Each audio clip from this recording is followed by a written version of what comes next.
Então, mais uma vez, sejam bem-vindos, né? Nós estamos recomeçando aí nosso estudo do Apocalipse. É, Que bom que você está aqui conosco, que bom que você depois, se não conseguiu estar conosco, mas vai assistir essa aula, né? Que vai ficar gravada. Nós vamos começar, mas antes de começar, nós vamos pedir a presença do Espírito Santo conosco para que nos dê entendimento e sabedoria. Então, nós vamos orar. Querido Pai de amor que estás nos céus, muito obrigada, Senhor, porque temos a liberdade, temos tecnologia para fazer um estudo da tua palavra de uma forma tão inusitada, cada um em sua casa, mas cada um tendo o privilégio de abrir a sua Bíblia e de ter dela as verdades ensinadas por ti. Por favor, que o teu Santo Espírito se faça presente no meio de nós, nos dando entendimento, sabedoria, discernimento, para realmente reter aquelas coisas que são importantes para o nosso relacionamento contigo, ó Deus. Obrigada por todos que estão aqui, em nome de Jesus. Amém.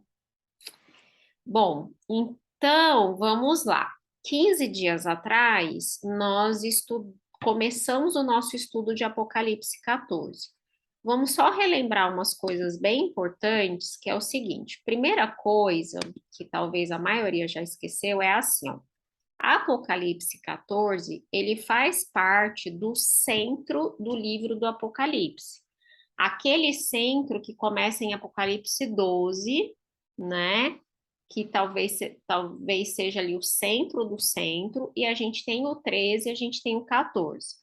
Outra coisa importante, lembrando que Apocalipse é um livro profético e ele é escrito de uma forma em que ele repete e amplia, repete e amplia. Então, algumas coisas que nós vimos em Apocalipse 12, elas vão sendo ampliadas e vão sendo mostradas. E a partir de Apocalipse 12, nós comentamos que a partir dali seriam coisas realmente voltadas para o tempo do fim. Tudo que pós-sede ali, Apocalipse 12, né, são ensinamentos importantes para pós 1795, que é o que a gente chama de início do tempo do fim, ok? Então, Apocalipse 14, nós começamos ele e os primeiros 5 versículos são uma descrição do remanescente do tempo do fim. Então, se você pegar Apocalipse 14, os primeiros versículos, ele vai mostrar para você que tem uma multidão em pé no Monte Sião, ao redor ali, né, voltados para o Cordeiro, ok? Então, ali ele começa a dar as características dessa multidão, ok? Eles têm o nome do cordeiro, dos pais e do seu pai escrito na testa. Eles cantam com voz de muitas águas, né? Eles têm um som de trovão, um som de arpista na voz. Esse grupo também, ele é um grupo que não se contaminou. A gente já viu o significado disso, quer dizer que ele não se contaminou com doutrinas, né, específicas lançadas para o tempo do fim. Ele não se contaminou com mulheres, e essas mulheres é símbolo, né, de igreja e igrejas contaminadas, né, do tempo do fim. E diz que eles são virgens, né, que é aquela característica daqueles que esperam a Cristo. Não se achou mentira na boca deles e eles não têm mancha. Então, é um grupo realmente especial. Vocês vão ver que em Apocalipse 15 a gente também tem uma descrição desse grupo, tá? E aí o que que acontece? Nessa descrição a gente vai ver algumas outras características. Então, daqui para o final de Apocalipse, de vez em quando, o Apocalipse vai estar nos relembrando de quem são aqueles que vão estar esperando Jesus quando ele voltar. Muito importante também que o grupo de Apocalipse 14, ele é uma contraposição ao mundo que adora a besta e a sua imagem, aquele mundo que se curvou à besta e à sua imagem, lá em Apocalipse 13. Quando você termina Apocalipse 13, pensa se você estivesse lendo essa carta de João e você visse que a besta ia fazer uma imagem e o mundo ia se maravilhar após ela, ia seguir a besta e adorar a sua imagem, você ia terminar essa parte da carta angustiado. Só que aí vem essa esperança justamente dizendo, olha, enquanto o mundo inteiro segue a besta, a sua imagem, Deus tem um povo separado. E a gente vai ver como as mensagens, né, daqui para frente são sempre mensagens catastróficas, porque são mensagens, né, dos juízos de Deus caindo sobre a terra, do momento final dessa terra. Você vai ver que o Apocalipse, no meio de todas essas catástrofes, ele sempre lança uma luz mostrando, olha, tem um povo separado que não seguiu isso, que realmente segue o Cordeiro por onde quer que ele vá, é um povo que está louvando a Deus, o Deus verdadeiro e etc. E a gente começou, então, na aula passada, 15 dias atrás, a ver que esse grupo que espera o Cordeiro, né, esse grupo que espera a volta de Jesus do tempo do fim, esse grupo tem uma mensagem, tá? Esse grupo tem uma mensagem a proclamar ao mundo. Por que que é importante essa proclamação? Porque essa proclamação é uma contraposição aos ataques de Satanás. O dragão, ele se põe em pé sobre a areia do mar e ele convoca as bestas dele para enganar, para seduzir os habitantes da terra.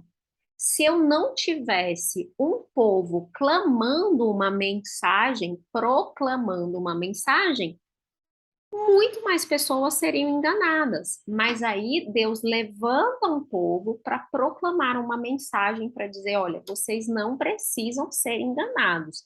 Existe uma verdade sendo proclamada, e nós vimos a primeira mensagem angélica, que é temei a Deus e dai-lhe glória, pois é chegada a hora do seu juízo. Então, essa mensagem, ela anuncia um juízo iminente e ela faz um chamado: adorai aquele que fez os céus, a terra, o mar e as fontes das águas. E então ele diz assim: olha, vem adorar a Deus, mas você vai adorar o Deus verdadeiro, o Deus criador de todas as coisas. E se ele é o criador de todas as coisas, ele tem a sua lei, e dentro da sua lei ele tem um mandamento que proclama que ele é o criador, e esse mandamento é o mandamento do sábado, e nós vimos inclusive um quadrinho que mostrou que João escolheu as mesmas palavras da tradução de Êxodo 20, 11, que é a tradução da Septuaginta, que é a tradução em grego que João tinha na época dele, tá? Então ele escolheu as mesmas palavras da Septuaginta que fala lá do mandamento do sábado. E isso, obviamente, não é por acaso no livro do Apocalipse, porque vocês sabem que o livro do Apocalipse é esse livro que faz um hiperlink com todo o restante da Bíblia e principalmente com o Antigo Testamento. Então, feita essa mega recapitulação, nós vamos entrar agora na nossa mensagem de hoje. Eu vou compartilhar com vocês. Por quê? Porque nós vamos ver agora a segunda mensagem angélica, né? Nós vimos a primeira mensagem angélica e agora nós vamos trabalhar com a segunda, e a segunda mensagem angélica, ela é uma mensagem bem curtinha. Então, vamos abrir as nossas Bíblias, lá em Apocalipse 14, não, para.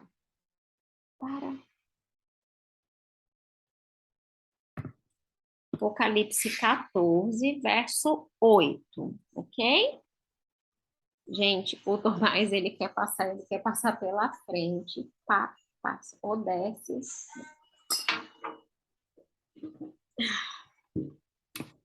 Ele acha que eu começo a conversar demais, gente, ele acha que eu tô conversando com ele. Aí ele vem dar o ar da graça dele. Mas vamos lá, Apocalipse 14, verso 8. Diz assim, olha, seguiu-se outro anjo, vamos lembrar que por que que elas chamam mensagens angélicas, elas são proclamadas por anjos, lembrando que o significado de anjo em grego é mensageiro, né? Essa coisa de voar pelo meio do céu, da ideia, olha, é uma proclamação urgente, é uma proclamação que tem que ser feita rápida e vai ser feito, né, por aqueles que realmente adoram a Deus.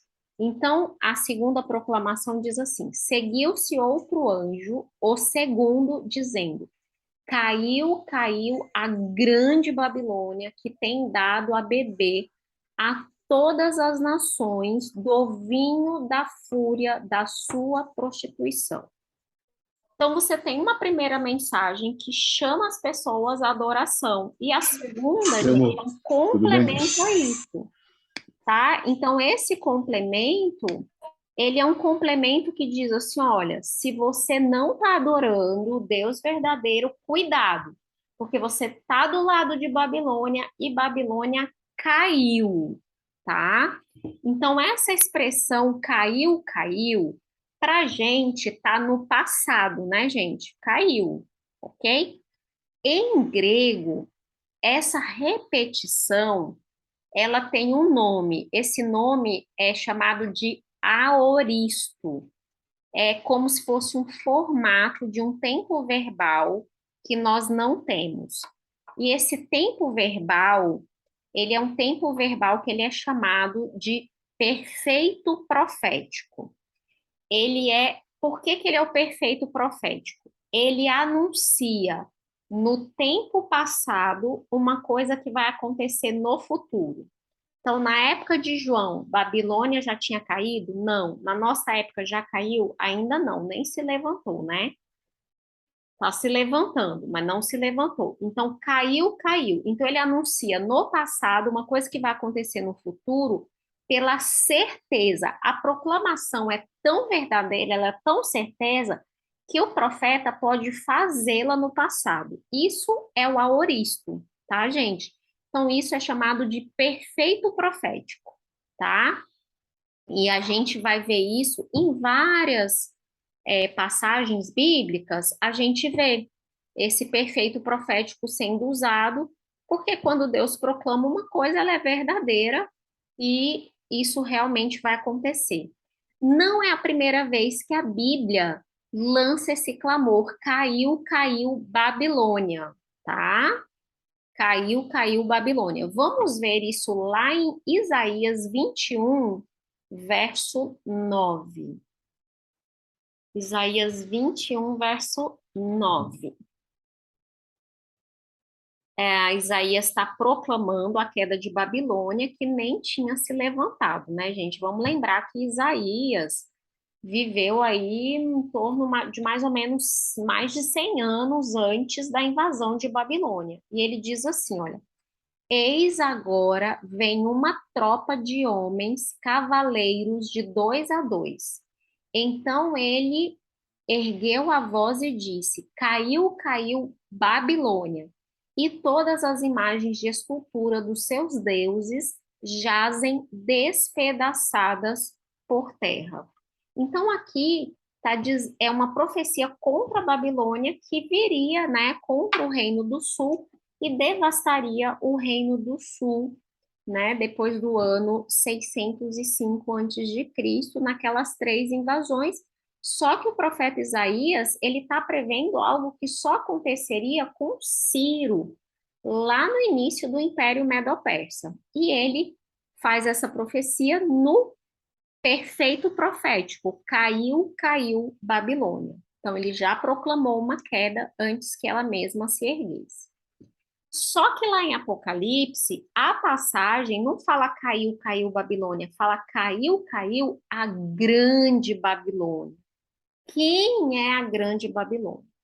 Gente, para a gente entender Babilônia, a gente tem que realmente remontar lá a Gênesis, tá? Porque Os primórdios de Babilônia estão em Gênesis 11, tá?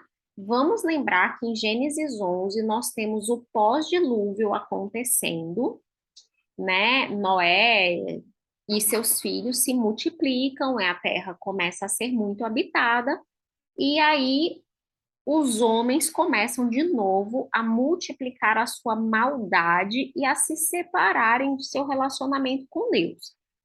Então, em Gênesis 11, verso 4, a gente tem a seguinte passagem: os homens falaram uns para os outros: vinde, edifiquemos para nós uma cidade e uma torre cujo topo chegue até os céus, e tornemos célebre o nosso nome, para que não sejamos espalhados por toda a terra. Gente, essa declaração aqui parece, à primeira instância, inofensiva. Nossa, que legal, eles querem viver todos unidos. Que lindo, né? Mas qual é o problema aqui?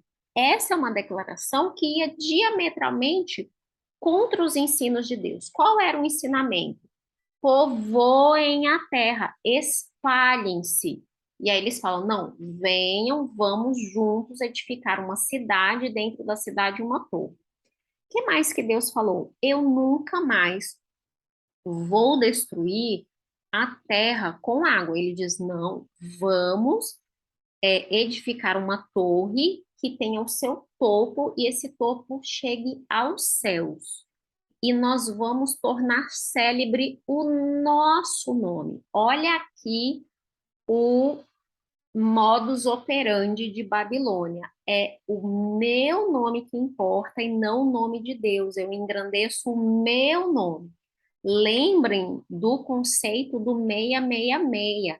É a justiça humana, é o poder humano de fazer as coisas, é o jeito humano de querer receber adoração, ok?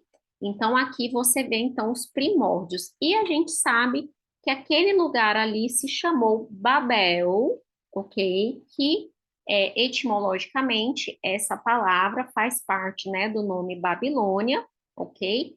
E quer dizer confusão, porque enquanto os homens subiam em sua torre, Deus desce e confunde as línguas. É bem bonita essa coisa, porque o homem está sempre tentando subir, gente, e Deus, ele é tão infinito que para poder chegar perto da gente, ele tem que descer, né? Assim, é bonito que a gente vê que o autor, ele faz esse movimento, né? Ele mostra que Deus faz esse movimento até nós. Então, Deus vem, confunde as línguas e aquele lugar passa a se chamar Babel, e a gente sabe que dali aconteceu uma diáspora, né? E as pessoas se agruparam por línguas e passaram a povoar o restante da terra. Um movimento muito parecido, a gente vai ver, claro, que lá no livro de Daniel, né? Daniel 4:30. Daniel 4 é aquele livro que conta da doença de Nabucodonosor, né? Mas conta como ele ainda não tinha aprendido a realmente adorar o Deus do céu. Então, em Daniel 4:30, ele diz assim: não é esta a grande Babilônia que eu edifiquei para a casa real com meu majestoso poder e para a glória da minha majestade? Vocês veem que eu estou dando ênfase, gente, de propósito, porque aqui você vê o orgulho e a soberba como a base, o fundamento da Babilônia. Você viu isso em Gênesis 11, você vê isso aqui em Daniel 4, e foi nessa pegada, né, que Babilônia dominou ali, então, uma parte do mundo e foi um grande império. E Nabucodonosor tinha essa empáfia, esse orgulho, né, de dizer: a minha grande Babilônia, que eu edifiquei com meu poder para minha majestade, tá? E quando a gente vai para a época de João, o que que passou a acontecer? os escritores bíblicos começaram a dar nome, tá, a uma cidade que representava um império, que era o império que mandava neles naquela época, começaram a chamar essa cidade de Babilônia, tá? Então a gente vê isso lá em 1 Pedro 5,13. Quando Pedro está tá fazendo as despedidas da carta dele, ele diz assim: aquela que se encontra em Babilônia, também eleita, ou seja, os membros, a comunidade cristã que se encontra lá em Babilônia, saúda vocês e também o meu filho Marcos. Ele chama Marcos de filho, porque Marcos era um auxiliador ali de Pedro, né, gente? Não sei se vocês sabem, mas Marcos ele não conheceu Jesus pessoalmente, ele escreveu o evangelho dele baseado nas lembranças de Pedro, ok? Esse aqui é o Marcos, o evangelista, tá? O que escreveu o evangelho. E aqui Pedro está chamando, está dizendo que tem uma comunidade cristã em Babilônia. Gente, não tinha Babilônia mais na época de Pedro. De que Pedro está falando? Pedro está falando de Roma, ok? Então, na época de João, Roma, entre os cristãos, era assim, tipo como se fosse o codinome ali, né? Para ninguém saber do que eles estavam falando. Então, aí eles chamavam Roma de Babilônia, tá? E aí, para gente, o que quer dizer Babilônia? É claro que muitos vão dizer assim, ah, é o sistema religioso que tem seu governo com sede em Roma. Mas será que é só isso? Quando a gente vê todas as características religiosas de Roma, a gente percebe que é o quê? É um sistema religioso que se opõe ao verdadeiro evangelho, tá? É uma confederação religiosa mundial do tempo do fim, que vai ser composta ali pela Trindade satânica, ok? Então não é somente uma denominação, tá, gente? Porque você tem que lembrar uma coisa, não tem como ser uma denominação, porque no tempo do fim só vão existir dois grupos. De um lado vão estar aqueles que adoram o verdadeiro Deus, do outro vai estar todo o resto, vai estar Babilônia, ok? Então não é uma entidade religiosa só, não é uma denominação, não é uma religião, ok? É um sistema religioso que se opõe a Deus e que se coloca no lugar de Deus, dizendo assim: eu tenho autoridade, eu posso mudar as coisas, e eu estou dizendo para vocês que não é assim que se adora a Deus, ok? Então é aquele jeito Nabucodonosor de ser, tá bom? Só para a gente poder lembrar, porque quando a gente começa a ver isso, a gente vai começar a ver. Babilônia, às vezes, gente, é um meio de você. Talvez ela esteja até dizendo as coisas certas, mas da maneira errada. Às vezes ela vem com um falso evangelho e ela vai querer obrigar as pessoas a fazerem as coisas, mas essa não é a maneira de Deus agir. Lá em Apocalipse 14 diz que Babilônia caiu, tá? E ela tem dado a beber a todo mundo, né? O vinho da fúria da sua prostituição. Que coisa esquisita, né? Vamos pegar 3 versículos para a gente entender melhor um pouquinho o que é esse vinho da fúria da prostituição.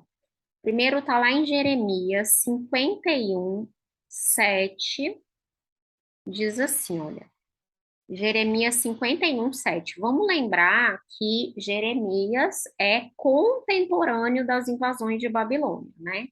E ele diz assim, olha, Babilônia era um copo de ouro nas mãos do Senhor, o qual embriagava a toda a terra do seu vinho, toda a terra, desculpa, do seu vinho beberam as nações, por isso enlouqueceram.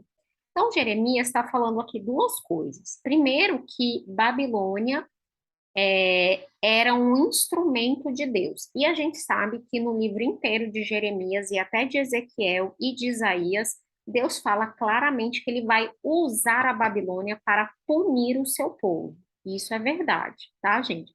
Não é a mesma coisa no tempo do fim, mas naquele momento, Babilônia foi sim usada para ser uma punição para o povo de Deus que estava longe.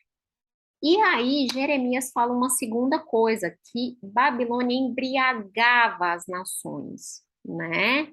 Embriagava e ela deu a beber às nações o seu vinho. Vamos ler agora Apocalipse 17:2, porque essa é uma figura que vai se repetindo, e aí a gente vai começando a entender melhor. Apocalipse 17:2 diz assim, olha, com quem se prostituíram os reis da terra, e com o vinho de sua devassidão foi que se embebedaram os que habitam na terra. Esse vinho aqui, gente, ele tem muito a ver com a fúria de Deus, e ele tem a ver com o engano, tá? Então, os reis da terra, eles se embebedaram, tá? Com esse vinho cheio de prostituição, de engano, de maldade. Essa prostituição aqui é óbvio que ela tem a ver com falsos ensinos, né? Com a falsa adoração, ok? E vamos virar aí as páginas para a gente ir para Apocalipse 18:3, porque ele diz assim, olha, pois todas as nações têm bebido do vinho do furor da sua prostituição, e com ela se prostituíram os reis da terra, também os mercadores da terra se enriqueceram às custas da sua luxúria. Então, Babilônia, ela embriaga aqueles que a cegam. Eles ficam embriagados, eles ficam cegos, incapazes de ver a verdade, ok? Então, é isso aqui que tem a ver. E é claro que esse vinho, né, da fúria da sua prostituição tem a ver com esse engano. Então, vamos só entender quem é essa Babilônia que cai no tempo do fim, que o apóstolo João diz. É um sistema global apóstata. Não é uma religião só, é um sistema global religioso e vai ser um fenômeno religioso temporário. Por que que ele vai ser temporário, gente? Porque ele ainda não existe, ok? Ele está em formação, e quando ele existir, o seu fim já está decretado, caiu a grande Babilônia, ok? Então, nós vimos a segunda mensagem angélica. Vamos, então, entrar na terceira mensagem. A terceira mensagem vai de Apocalipse 14, do 9 até o 11, tá? Do 9 ao 11. E ele diz assim, olha, seguiu-se a estes outro anjo, o terceiro, dizendo em grande voz, se alguém adora a besta e a sua imagem e recebe a sua marca na fronte ou sobre a mão, também esse beberá do vinho da cólera de Deus, preparado sem mistura, do cálice da sua ira, e será atormentado com fogo e enxofre diante dos santos anjos e na presença do Cordeiro. A fumaça do seu tormento sobe pelos séculos dos séculos, e eles não têm descanso algum, nem de dia nem de noite, os adoradores da besta e da sua imagem, e quem quer que receba a marca do seu nome. Caramba, assustador, né? Então, aqui a gente tem uma mensagem final, e se você perceber, ela é uma mensagem dirigida àqueles que não atenderam aos chamados da primeira e da segunda voz. A primeira voz conclama para a verdadeira adoração, a segunda voz diz: olha, vai cair, já caiu, ok? Quem avisa, amigo é. E aí a terceira diz assim: olha, se você não atendeu nenhuma das mensagens anteriores, você vai beber do vinho da cólera de Deus, tá? E o que é esse beber do vinho da cólera de Deus? Vamos ver aqui algumas passagens que conseguem trazer um pouquinho para a gente. Vamos ver primeiro Jó 21, verso 20.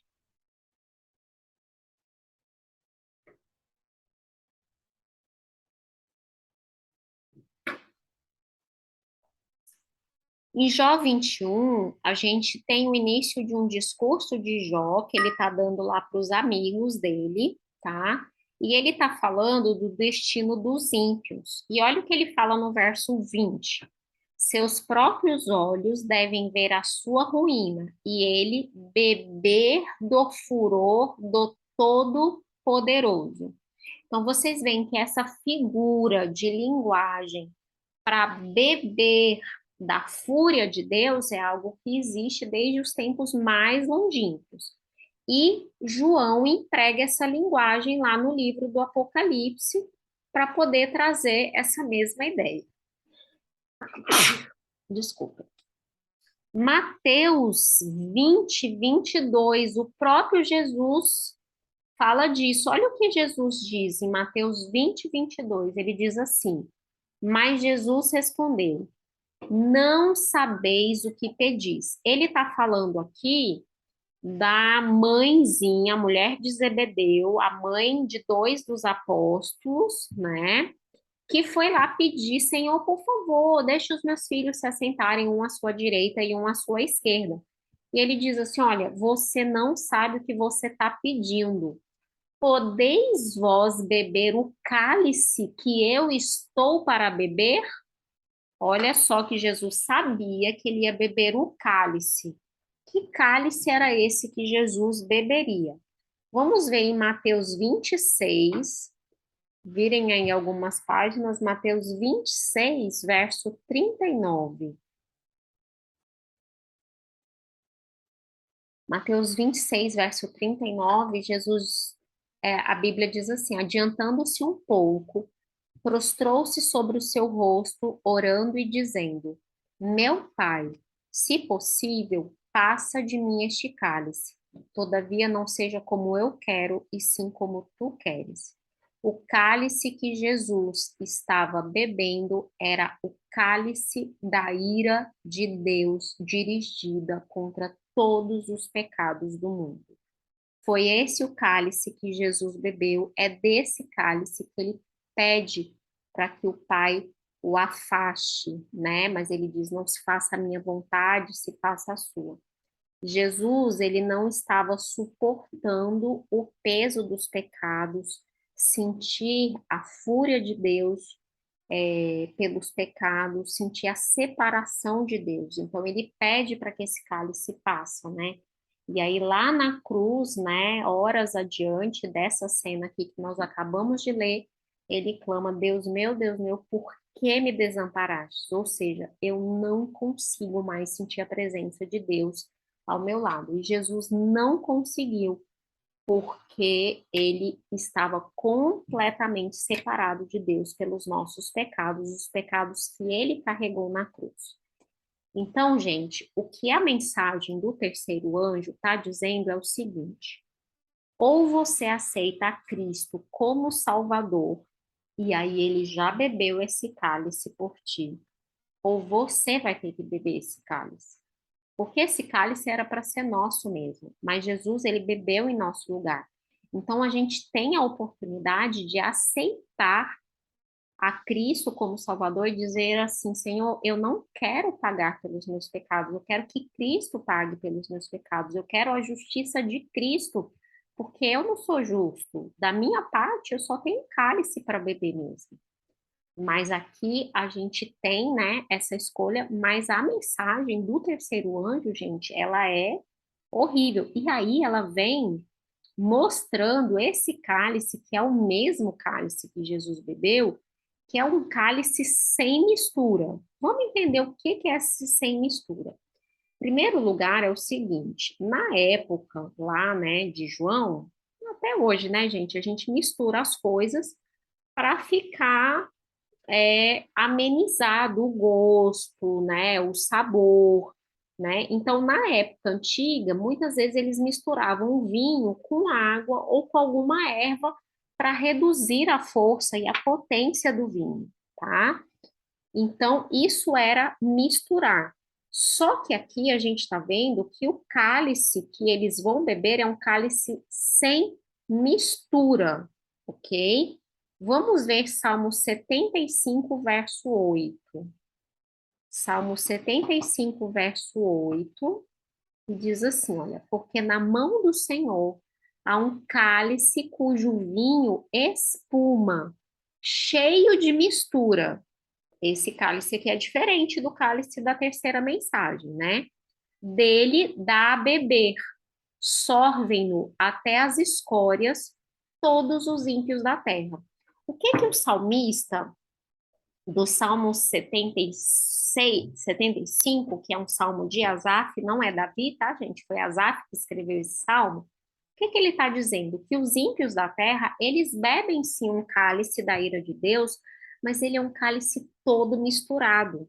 Ele é um cálice que ele traz ainda a mistura da misericórdia, da graça. O que que é mistura de misericórdia e graça? Vamos lembrar das 7 trombetas que nós estudamos. Lembram que as 7 trombetas foram proclamações de juízo sobre a terra, só que todos esses juízos tinham como objetivo produzir arrependimento. Eram avisos, né? Que aquele povo, aquelas pessoas, aquele grupo estava separado de Deus. E aí vinha essa grande mensagem, essa grande punição para que as pessoas se achegassem a Deus. Só que o vinho da cólera de Deus, da terceira mensagem, ele não é mais uma mensagem de misericórdia, gente. Porque essas pessoas, elas já não atenderam a primeira e a segunda. Elas simplesmente disseram, não, eu não quero. Então, essas pessoas, elas fizeram uma escolha de não aceitar essa mensagem para o tempo do fim, e elas realmente escolheram estar do lado de Babilônia. Então, elas vão beber do vinho da cólera de Deus, preparado sem mistura. E aí está a grande diferença das 7 trombetas para as 7 pragas que a gente vai começar a estudar na próxima aula de Apocalipse 15, ok?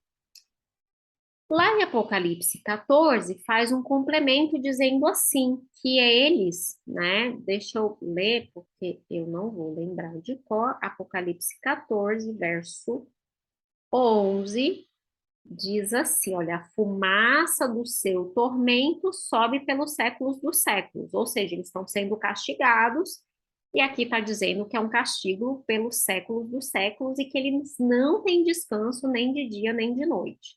Então, vamos entender esses séculos dos séculos e esse fogo aqui ardendo eternamente e esse povo no meio dessa queima toda. Vamos pegar Gênesis, vamos voltar lá em Gênesis 19, versos 24 e depois 28. Versos 24 e 28, por quê? Porque essa alusão de João, ela é tomada, né, desse castigo derramado contra a Babilônia. Desculpa, gente, Sodoma e Gomorra. Quase a mesma coisa.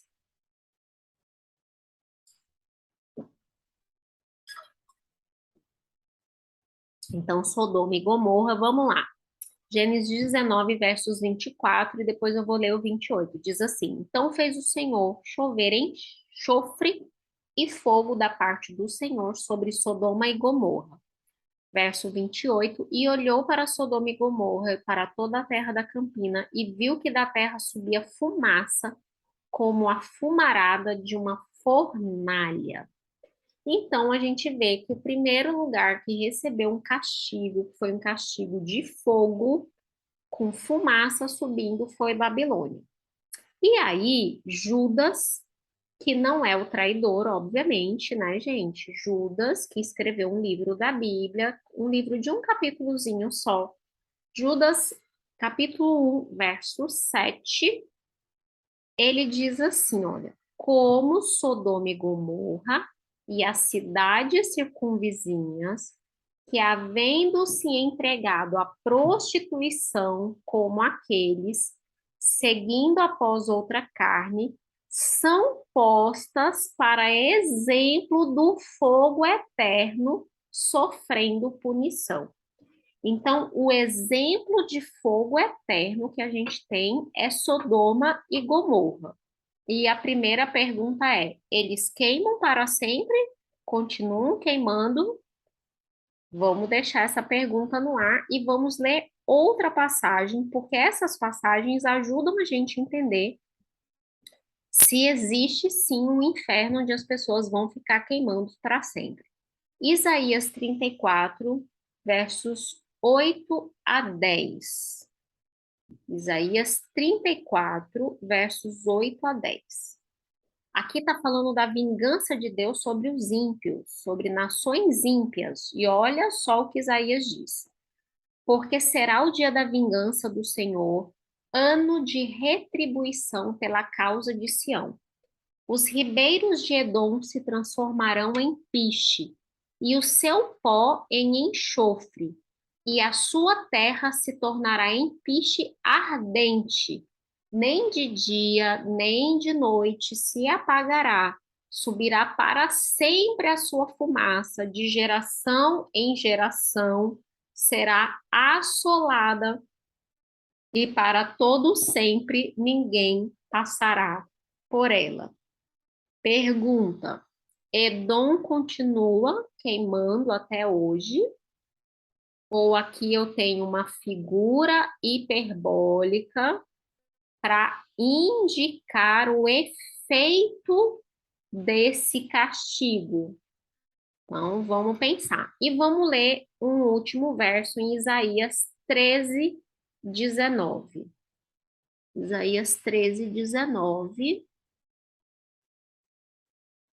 Diz assim, olha, Babilônia, a joia dos reinos, glória e orgulho dos caldeus, será como Sodoma e Gomorra, quando Deus as transtornou. Ou seja, gente, vai ter um fogo eterno? Não. Vai ter um fogo consumidor. O fogo, gente, ele nunca é usado para fins de preservação. O fogo, ele é usado para fins de aniquilação. O fogo ele serve para aniquilar o mal. Babilônia, a grande, e os seus seguidores vão ser aniquilados, ok? Então, esse fogo ele tem sim um efeito eterno, porque nunca mais se levantará. Ele representa um juízo absoluto e completo. Então, a gente acabou de entender as três mensagens angélicas. Mas vamos fazer aqui um, é, como que eu poderia chamar? Um parênteses. Por quê? Porque a tríplice mensagem angélica, gente, ela está no DNA da igreja adventista, ela faz parte da nossa identidade visual. Então, com certeza vocês já viram este símbolozinho, né, nas nossas igrejas, nas nossas instituições todas. Existem algumas variações dele, né, conforme o respeito à marca permite. Ele hoje ele pode ser feito também todo em monocromático, mas as cores originais são essas aqui, ok? Vocês sabem que quando se cria uma marca, tem toda uma questão. E aí, quando se criou este, né, símbolo, já tinha-se o pensamento. Então, este símbolo, vocês veem que ele começa com uma base, que é a base da Bíblia, né? Ela está na base do fundamento, então ela representa a base das nossas crenças. Dessa base está a cruz, né, que é o símbolo, né, de onde vem a nossa fé, ok? E aqui nós temos três linhas com direção, né, ascendente, ok? Sugerem esse movimento de ascensão ao céu, nós cremos que Cristo ressuscitou, subiu ao céu e de lá vai vir nos buscar. E essas outras três, juntos, formando aqui uma chama, aqui esse número de três, gente, é justamente a linha que representa os três anjos de Apocalipse 14, e essa mensagem que nós temos que dar ao mundo todo, né? Então, olha o globo aqui como o centro, ok? Então, é uma mensagem que nós temos que dar ao mundo todo. E é claro que essa chama representa o poder também do Espírito Santo em nós para a proclamação deste evangelho.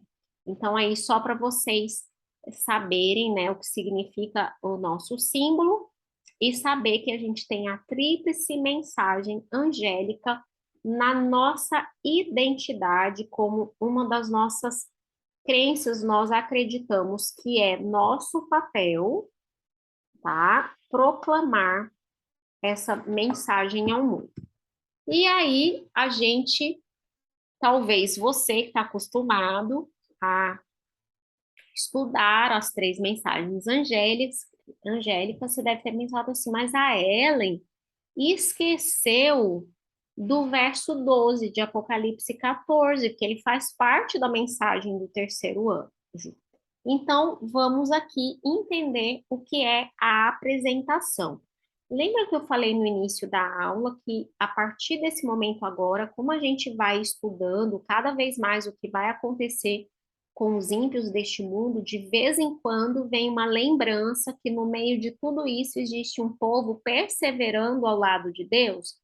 Apocalipse 14, 12 é justamente isso, é a visão do remanescente no meio dessa confusão toda, tá?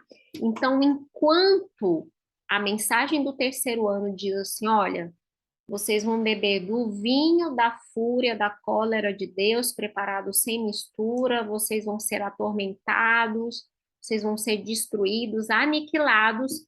E aí, quando tá todo mundo assim, ele fala assim, calma. Aí o verso 12 vem trazendo o seguinte para nós: aqui está a perseverança dos santos, os que guardam os mandamentos de Deus e a fé em Jesus. Ou seja, mais uma característica desse povo especial do tempo do fim. Eles guardam os mandamentos de Deus e eles têm a sua fé em Jesus. A sua fé está em si mesmos?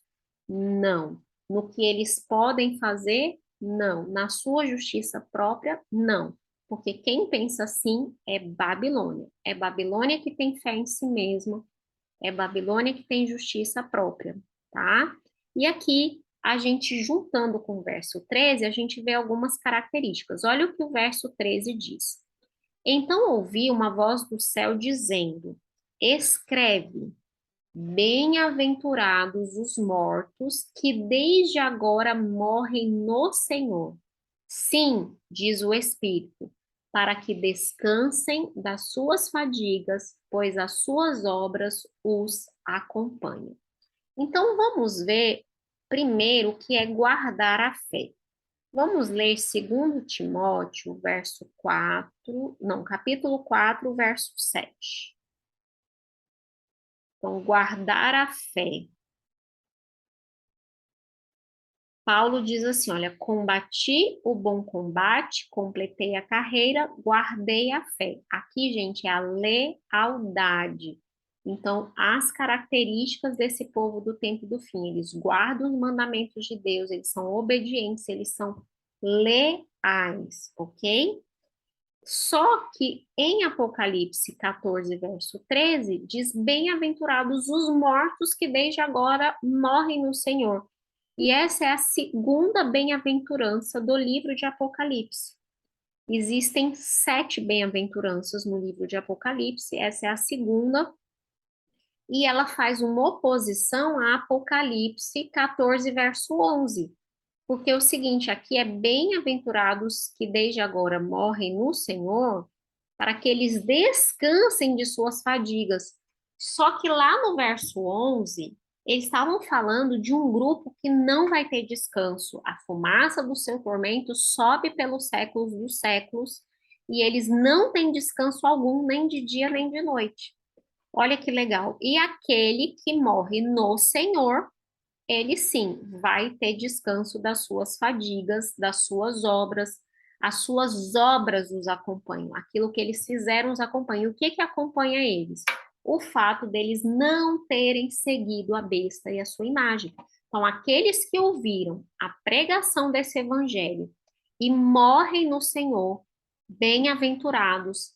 Bem-aventurados, vamos lembrar que aqui é uma expressão que ela dá sentido a aqueles que podem ter certeza da sua salvação. Felizes aqueles que morrem no Senhor, que descansam no Senhor, porque eles podem ir tranquilos, porque quando Jesus voltar, eles não vão estar fazendo parte do grupo que não tem descanso nem de dia nem de noite. Ok? Então, aqui a gente vê mais algumas características para esse remanescente do tempo do fim.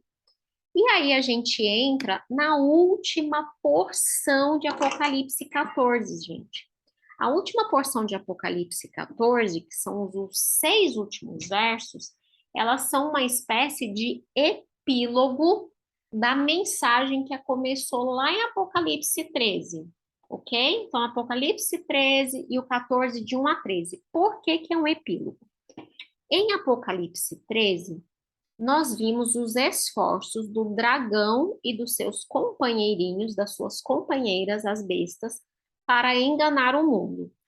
Em Apocalipse 14, nós vemos os esforços da pregação do evangelho, né, para a salvação das pessoas, para que as pessoas não caiam no engano de Babilônia.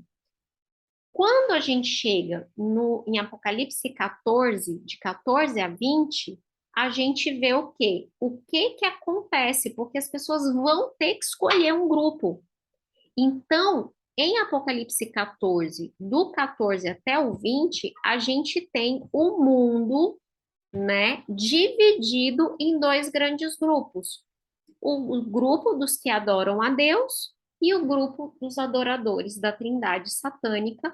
E é isso que está falando aqui, que talvez na sua Bíblia tem dois títulozinhos. Um é a ceifa ou a colheita e o outro é a vindima. E aí a gente vai entender agora o que são essas passagens. Vamos ler primeiro a ceifa. Olha só a ceifa. Olhei, e eis uma nuvem branca, e sentado sobre a nuvem, um semelhante ao filho do homem, tendo na cabeça uma coroa de ouro e na mão uma foice afiada. Outro anjo saiu do santuário, gritando em grande voz para aquele que se achava sentado na nuvem: Toma a tua foice e ceifa, pois chegou a hora de ceifar, visto que a seara da terra já amadureceu. E aquele que estava assentado sobre a nuvem passou a foice sobre a terra e a terra foi ceifada. Aqui, gente, é uma figura de linguagem para colheita, mas a gente vê que tem um ser assentado sobre uma nuvem semelhante ao filho do homem. Vamos só ter certeza de quem é esse ser que está assentado sobre a nuvem branca, semelhante ao filho do homem. Daniel 7, nós vamos ler os versos 13 e 14. Daniel 7, 13 e 14 diz assim, olha: Eu estava olhando nas minhas visões da noite, e eis que vinha com as nuvens do céu um como filho do homem, e dirigiu-se ao ancião de dias e o fizeram chegar até ele. Foi-lhe dado domínio e glória e o reino para que todos os povos, nações e homens de todas as línguas o servissem. E o seu domínio é domínio eterno que não passará e o seu reino jamais será destruído. Então, quem é este semelhante ao Filho do Homem? Nada mais, nada menos do que Cristo. Vamos ler o que o próprio Cristo fala sobre esse aparecimento dele, lá em Mateus 24, verso 30. Mateus 24, verso 30. ele diz assim: então aparecerá no céu o sinal do Filho do Homem, e todos os povos da terra se lamentarão e verão o Filho do Homem vindo sobre as nuvens do céu com poder e muita glória.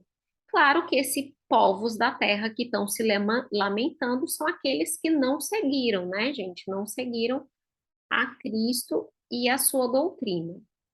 E lá em Apocalipse, desculpa, Mateus 26, verso 64, Jesus está na frente, Jesus está no sinédrio, né, perante Caifás, e Caifás lá falando um monte de coisa, e aí, e no verso 63, Caifás diz assim, olha, o sumo sacerdote, eu te conjuro pelo Deus vivo, que nos diga se tu és o Cristo, o Filho de Deus. E aí Jesus respondeu, tu o disseste.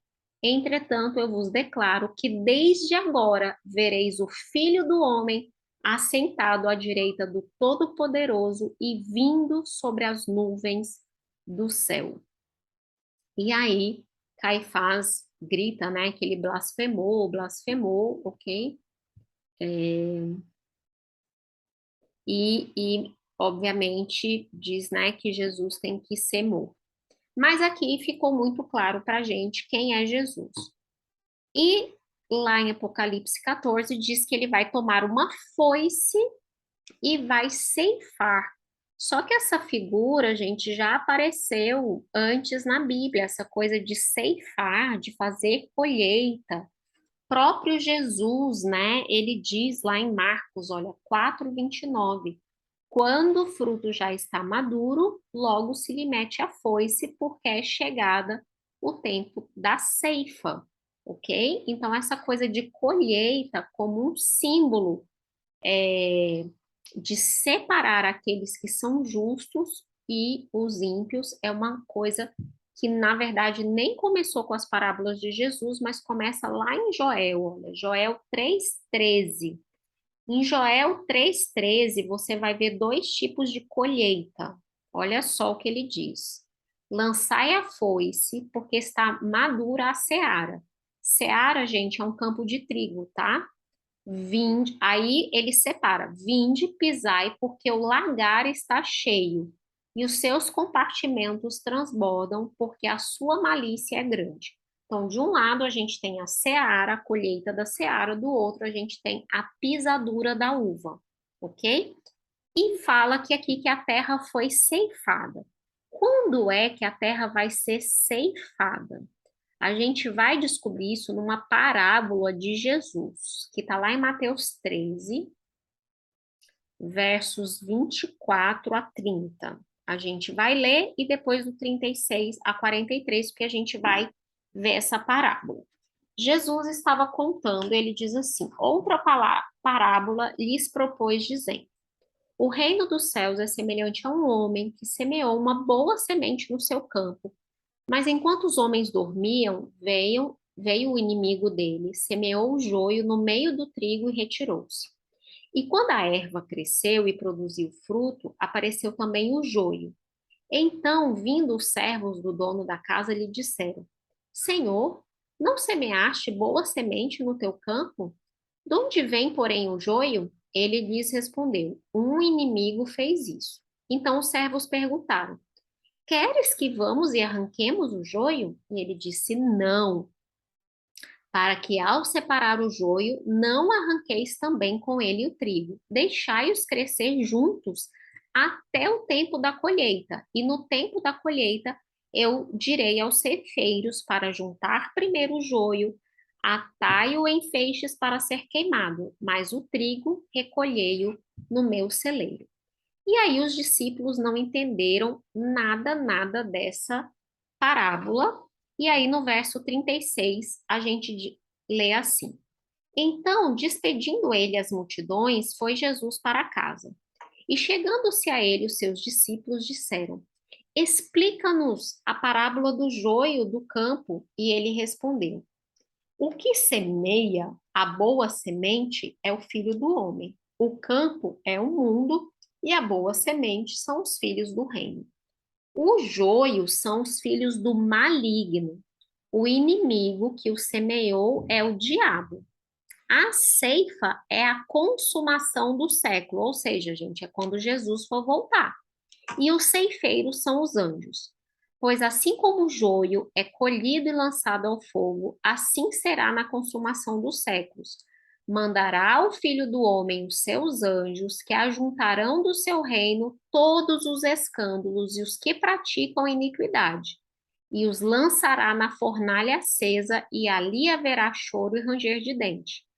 Então os justos resplandecerão como o sol no reino do seu Pai. Quem tem ouvidos para ouvir, ouça. Então, gente, a ceifa, a colheita da terra é por ocasião da volta de Jesus. Quando estiver completamente separado, aqueles que realmente adoraram a Cristo, né, adoraram o Deus verdadeiro, e aqueles que adoraram a besta e a sua imagem. Então, a gente já entendeu o que é a ceifa de Apocalipse 14. Mas nós temos Apocalipse 17 até o 20. Ah, tem essa figurinha aqui, gente, que eu peguei, olha, porque quando você digita as duas colheitas, achei interessante, ó, porque isso aqui é uma figura bem antiga, né? A gente vê pelo tipo de desenho, e aqui eles mostram, ó, Cristo com a foice afiada na mão, os anjos, olha, tá vendo que os anjos fazem a colheita? Que bonitinho. E aí aqui tem o trigo que está sendo ajuntado, mas aqui tem as uvas, olha, que estão sendo pisadas, que é o que a gente vai ler agora em Apocalipse 14, do 17 até o 20. Apocalipse 14, do 17 ao 20, diz assim: Então saiu do santuário que se encontra no céu outro anjo, tendo ele mesmo também uma foice afiada. Saiu ainda do altar outro anjo, aquele que tem autoridade sobre o fogo, e falou em grande voz ao que tinha a foice afiada, dizendo: Toma a tua foice afiada e ajunta os cachos da videira da terra, porquanto as uvas estão amadurecidas. Então o anjo passou a sua foice na terra e vindimou a videira da terra e lançou-a no lagar da cólera de Deus. E o lagar foi pisado fora da cidade e correu sangue do lagar até os freios dos cavalos, numa extensão de 1.600 estádios. Que coisa esquisita, né, gente, essa passagem. Então, vamos primeiro entender o que é o grande lagar da cólera de Deus. Nós já entendemos que o trigo que foi ceifado é aqueles que seguiram as mensagens, a primeira e a segunda mensagem, né, que realmente aceitaram. E agora a gente está vendo o destino desse outro grupo, ok? Então, esse outro grupo, ele vai para o lagar da cólera de Deus. Isaías 63, 63, versos 2 a 6. Isaías fazendo uma profecia, né? Aqui ele diz assim: Por que está vermelho o traje e as tuas vestes como as daquele que pisa uvas no lagar? O lagar eu o pisei sozinho, e dos povos nenhum homem se achava comigo. Pisei as uvas na minha ira, no meu furor as esmaguei, e o seu sangue me salpicou as vestes e me manchou o traje todo. Porque o dia da vingança me estava no coração, e o ano dos meus redimidos é chegado. Olhei e não havia quem me ajudasse e admirei-me de não haver quem me sustivesse, pelo que o meu próprio braço me trouxe a salvação e o meu furor me susteve. Na minha ira pisei os povos, no meu furor embriaguei-os, derramando por terra o seu sangue. Olha, vocês estão vendo que isso aqui é um conceito de juízo, tá, gente? Juízo divino. E esse juízo, ele também é visto lá em Apocalipse 19. Olha, Apocalipse 19, versos de 13 a 16.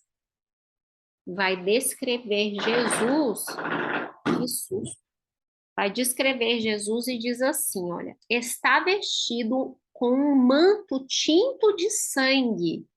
Por que que o manto de Jesus está tinto de sangue? E o seu nome se chama Verbo de Deus, e seguiam-nos os exércitos que há no céu, montado cavalos brancos, com vestiduras de linho finíssimo, branco e puro. Sai da sua boca uma espada afiada, para com ela ferir as nações, e ele mesmo as regerá com cetro de ferro. E pessoalmente pisa o lagar do vinho do furor da ira do Deus Todo-Poderoso. Então, gente, está muito claro aqui que esse lagar aqui, ele é um símbolo do juízo que Deus vai trazer sobre a terra, ok? Então, isto é as uvas sendo lançadas no grande lagar da cólera de Deus, tá, gente? Se alguém está se perguntando o que que é vindima, vindima, gente, eu descobri só fazendo essa aula, é o ato da colheita das uvas, tá? É a colheita das uvas, a separação dessas uvas para elas serem pisadas. E aí a gente viu que essas uvas têm uma coisa interessante, Apocalipse 14, porque diz que elas vão ser pisadas fora da cidade. Vamos ver de onde vem essa ideia de que elas vão ser pisadas fora da cidade. Essa ideia vem lá de Joel. Lembra que Joel já mostra as duas colheitas? Mas Joel, em 3, verso 2, ele diz assim, olha, congregarei todas as nações e as farei descer ao vale de Josafá, e ali entrarei em juízo contra elas por causa do meu povo e da minha herança, Israel, a quem elas espalharam por entre os povos, repartindo a minha terra entre si. Então, Joel já dizia que as nações que Deus ia prestar conta com elas, porque elas tinham oprimido o povo de Israel, ele iria entrar em juízo contra elas no Vale de Josafá. O Vale de Josafá era um vale que ficava fora da cidade de Jerusalém, ok? Então, esse povo aqui, eles estariam fora da cidade e Deus iria lá castigá-los. Olha só o que Apocalipse 21, 27 diz para gente, que aí completa essa figura da cidade. Apocalipse 21, a gente tem uma descrição da cidade santa.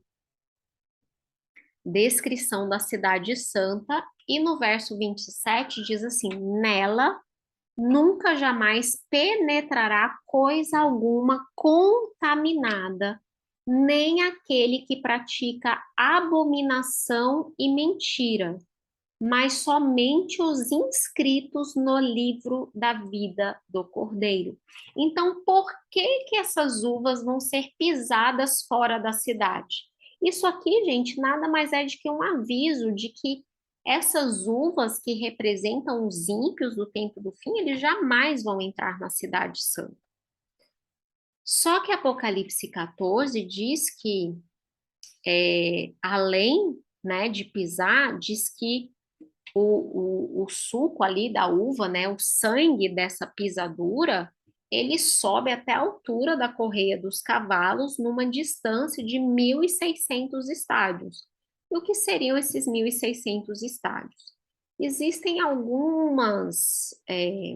existem pelo menos duas explicações aceitáveis, uma que faz as contas que é uma ideia para você ter ideia de que é algo mundial, porque você tem 4 cantos da Terra e 4 ventos do céu, então você multiplica 4 vezes 400.